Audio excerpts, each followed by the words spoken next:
In the last section, we git cloned our app to our Linux server. In this section, we'll attempt to run our app from our server. So here I've already SSH'd into our Linux instance. So let's cd into our React prod 9, which is our built React project. And let's just hit npm start. And it seems our app is working. It's saying node is serving our app.js file, which is our app.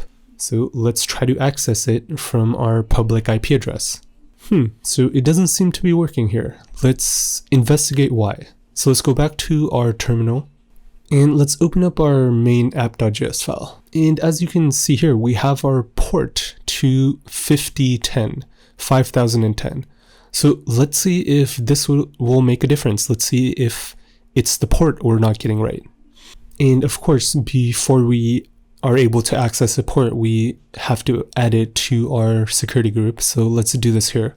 And we do need to restart our app again. And there it is. There is our app. So I just wanted to show you that even though we are running it on a public IP address, we can still specify the port. So you're not limited to just using the default ports to run your app. You can, just like your local host, use different ports. So this is what I wanted to show you with this demonstration. But we do want to run our app on the traditional HTTP ports, which is port 80. And this is, again, the default internet HTTP port that every single website uses. You don't specify the port when you visit a website because it's the default port 80, which 99% of websites run on. So how do we do this? Let's go back to our terminal. Let's take the naive approach and just change the port to port 80 and see what happens. And unfortunately, it's not that easy. We do get a permission denied port 80. We can't just run our app like this on a HTTP port. How we're going to actually run our app is through Nginx, which we're going to set up in the next section. But before we do this, let's solve another problem. Right now, we have our app running, but to do anything else, we have to stop our app, do what we want to do, and then run it again. And this is, of course, not ideal because if we want to, for example, log out of our terminal, we're going to have to stop our app. So how do we keep our app running in the background without having us to manually keep our app running? And the answer is we're going to do this through PM2, which is a npm library that allows us to automatically start and keep running our app without us having to manually do it. And PM2 also restarts our app if and when our app crashes. So it's a very useful library. It's used in the vast majority of production builds. And I'll show you how to use it here. So first, let's change our port back to 5010.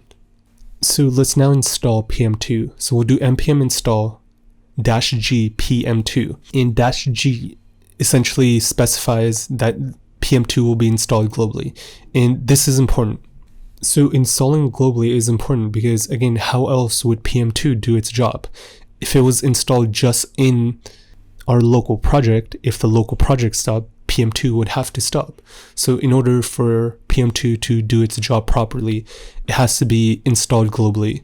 So even though our local project stops, it can still restart it because it's outside of our local project. And again, I know the commands are a little bit hard. If you didn't watch the previous sections, I said I will leave all the commands in a text file with a brief explanation of each, which will make it a little bit easier for you to see all the commands I wrote, even though I know it's a little bit hard to see it on the terminal here. So if there's ever a command you're unsure about, just see the article I'll link in this module. And after installing it, how we use PM2 is we do PM2 start in app.js. We do not use npm start anymore. We hand that responsibility off to PM2. And once we do this and go back to our browser, we see our app is running again. And again, it's running in the background. We're not manually having to start and restart our node server. And let's see another command. Let's see PM2 list. This gives us a list of all the apps that are running by PM2 in case we have more than one app. To stop a running app, we use the command PM2 stop app0. App0 means the name of the app, which is app. 0 is the ID of the app. And you can see this with the PM2 list command.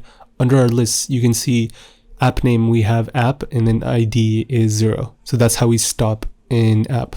And if we go to our browser, we can see that it is no longer working. So our app did stop. And similarly, we can restart our app with the command PM2 restart app 0. And you can see in the browser, our app is running again. And then to delete our app from the list of apps, we do PM2 delete and then app 0. And this removes our app permanently, so we cannot even restart it. And the last command I want to show you is PM2 start app.js -imax. And what this command does is it runs our app in the maximum amount of computer cores. So remember, our server is a computer, and like any computer, has a CPU with multiple cores. And this is what our command does. It is a cluster manager that runs our app separately on each core of our CPU. So this is what Imax is saying, the maximum number of cores. Use the maximum number of cores our server has available. And since Node is single-threaded, meaning it runs on one core at a time, this maximizes our performance and it maximizes our efficiency as well for our server. And this is essentially how you'd run PM2 with clusters. So this is it for our PM2 demonstration. We'll go over Nginx in the next section.